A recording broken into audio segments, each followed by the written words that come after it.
ولا تكونوا كالذين تفرقوا واختلفوا من بعد ما جاءهم البينات وأولئك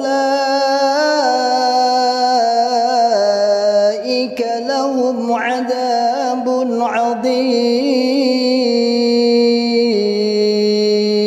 Dan bagaimana saja supaya tetap menetapi, memarukan dan memperbarui Quran hadis jamaah.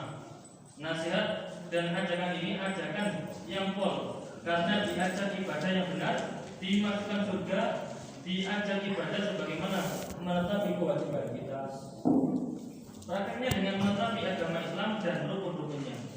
Sekalipun dalam jamaah istilah rukun Islam jarang didengar, tapi prakteknya sudah diamalkan. Contoh, ketika akan datang bulan Ramadan, nasihat ngajinya bab Ramadan. Dan ketika datang bulan haji, nasihatnya ngajinya bab masalah haji. Bab zakat, bab sholat dikajikan dipraktekkan berdasarkan Quran hadis. Nah, kita bersyukur pada Bapak Haji Nur Hasan yang telah memangkulkan Quran hadis dengan cara mangkul musnad mutasil. Ini sangat luar biasa karena kita bisa memahami Quran hadis dengan cara yang sangat mudah. Ya, praktiknya langsung bisa diamalkan. Cerita dari Bapak Haji Sapela, ketika belajar di Mekah sana dan saya mengamati teman-teman yang sama belajar, mereka sibuk membahas keilmuannya saja, yaitu perbedaan pendapat tafsirnya. Dari pendapat ini seperti ini, yang ini gini, hingga tidak bisa mengamalkannya karena tidak bisa menemukan titik terangnya. Eker kalau PTW. Nah, kalau kita langsung dituntut untuk mengamalkannya. Jadi praktiknya Nabi seperti ini maka kita praktekkan. Tidak seperti mereka malah mendahulukan tafsir-tafsir. Jadi nggak ketemu ujung-ujungnya. Nah, cerita lagi dari Bapak Haji Sapela. Ketika mereka yang keluar dari jamaah melapor ke MUI pusat bahwa orang LDI itu mangkul ilmunya hanya dari pemikiran Haji Nur Hasan saja, lantas MUI memutus putusan Profesor Dr. ke Kediri guna mentabayun. Lantas Profesor Dr. tersebut diajak ke perpustakaan pondok di Menara Lantai 3. Diberitahu bahwa yang dimangkulkan diajarkan Haji Nur Hasan ini, diajarkan Haji Nur Hasan inilah kitabnya, Tafsir Ibnu Katsir dan Syarah Hadis Bukhari, Irsadu Sahih. Lalu beliau meneliti sendiri, membuka kitab tersebut lembar per lembar dan diketahui bukti bahwa yang disampaikan atau diajarkan Haji Nur Hasan benar, terbukti. Kalau Haji Nur Hasan belajar kepada gurunya, praktiknya yaitu banyak tulisan-tulisan keterangan bukan dari pemikirannya sendiri. Akhirnya beliau tadi utusan dari MUI bilang, kalau kelompok sebelah, ngomong atau mengatakan itu lagi, saya nanti yang akan membantah mereka. Itu tidak benar. Saya telah meneliti secara langsung. Malah asal dikengan gitu. Nah, tapi jamaah itu satu untuk mengesahkan hidup. La yahilu li salasatin yakunu nabi balati minal ard illa amatu alaihi. 2. Amalannya diterima. 3. Dapat pertolongan dan jaminan Allah. Wong praktik ini sampun dileles, sampun dicoba berbagai kali, tetap ditolong Gusti Allah karena memang benar. Selanjutnya jamaah punya kewajiban. Nah, tapi 5 bab ini ijtihad Bapak Imam untuk mempermudah jamaah, nah tapi mengamalkan Quran di jamaah. Pembelaan sabda Nabi menakutkan sedekah minimal. Sedekah atau pembelaan itu tidak akan membuat orang melarat. Ada cerita kalau ordernya kaya, dia tidak bisa miskin. Ada orang kaya raya ingin merasakan miskin seperti orang miskin yang dia lihat. Lalu dijawab, kalau kamu ingin miskin, maka bagikan saja kamu kepada semua orang fakir miskin, duafa anak yatim. Pengen jadi miskin ini. Dan dia menjawab, oke, kata saya bagikan semua. Tapi yang terjadi ternyata rezekinya tambah berlimpah ruah. Lalu dia sarankan, kalau kamu ketemu raja, mahkotanya kamu pukul. Jawab lagi, oke. Lalu begitu ketemu raja, mahkotanya langsung dia pukul dan jatuh ke tanah. Nah, dengan sikap para pengawal raja menangkapnya. Ya, tapi anehnya oleh sang raja malah disuruh melepaskannya dan supaya diberi hadiah yang banyak. Raja ngomong, dia ini sangat berjasa kepadaku. Ternyata di dalam mahkota tersebut ada kalajengking. Kalau tidak dijatuhkan maka aku akan mati. Nah, dia tidak jadi miskin lagi, malah jadi tambah kaya raya. Jadi kaya atau miskin itu sudah ketentuan dari Allah. Tapi dasarnya bikin yang kaya bikin miskin wah ceritanya wah, nggih, boten saged. Para sahabat Nabi juga sangat luar biasa pembelaannya. Ada yang beli sumur untuk sabilillah. Ada yang menjamu tamunya Nabi padahal dia tidak punya apa-apa.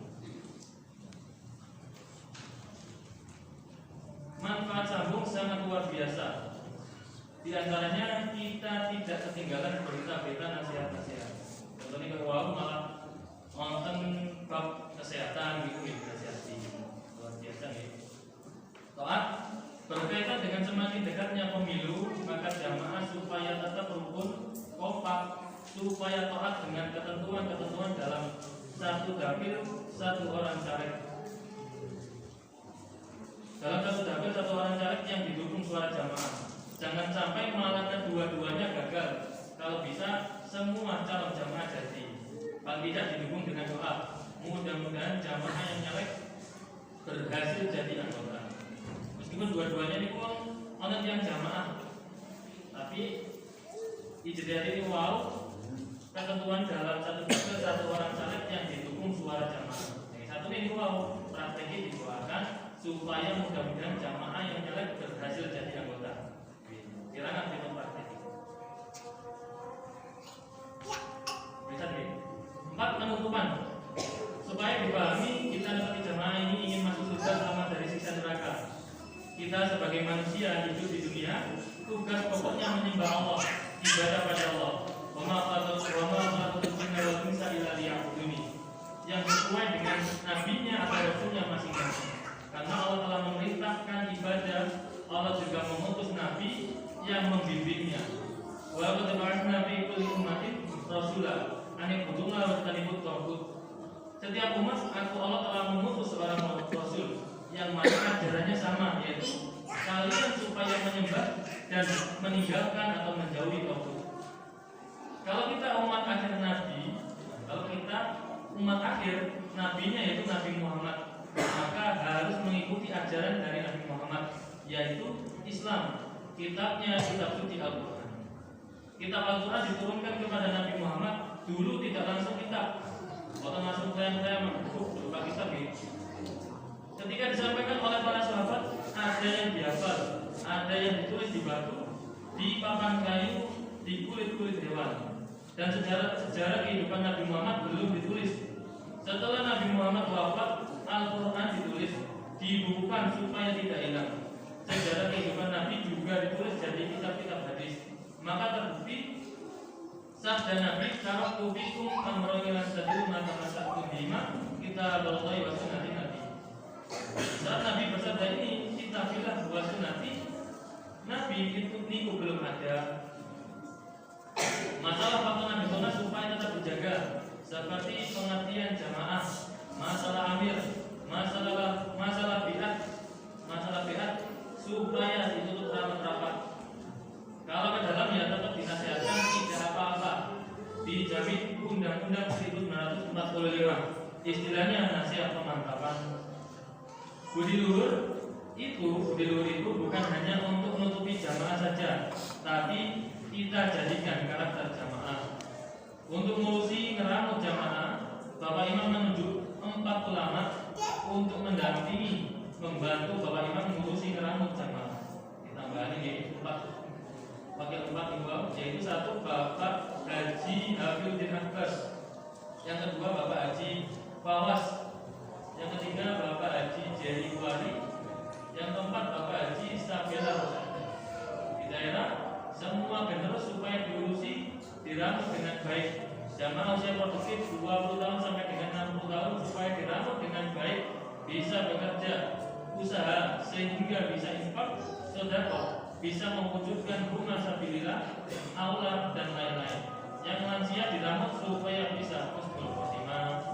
Alhamdulillah, jazakumullahu khairan wa barakallahu fikum.